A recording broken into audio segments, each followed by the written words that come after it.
The Hubble telescope has given us spectacular pictures from space, but they're not detailed enough to help us in our search for life in the trillions of galaxies across the universe.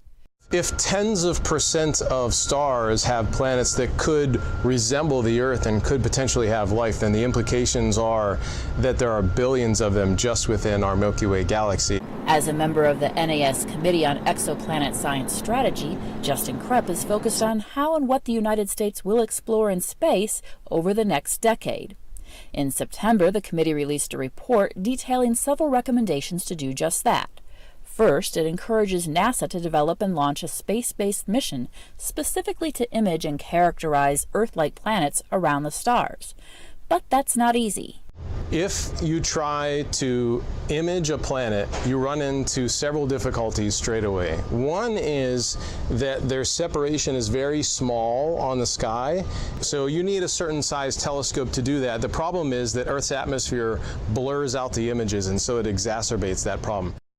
The committee believes the NASA mission, collecting data from above the Earth's atmosphere and more powerful equipment, could resolve that issue, which leads to the second recommendation, building 2 large ground-based telescopes that will produce images 10 times sharper than that of the Hubble Space Telescope. In his lab, Krepp and his colleagues work on other new equipment. Highly sophisticated equipment will also help with another recommendation, completing the partially funded Wide Field Infrared Survey Telescope. When launched into space, it will not only search for planets hundreds of light years away, it will gather information on what they're made of and if they could support life. That, Krepp says, could answer an age-old question.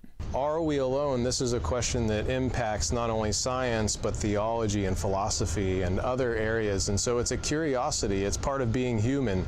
Is our world special? Is it isolated? Or are there other planets out there that could have life? Can we communicate with them? Other recommendations to start to answer those questions include building state-of-the-art equipment, developing a network for teams around the world to collaborate, and creating an investor program to fund it all. The report will be reviewed by the U.S. Congress and used in the federal plan to search for new planets and extraterrestrial life over the next decade. For VOA News, I'm Erica Celeste in Notre Dame, Indiana.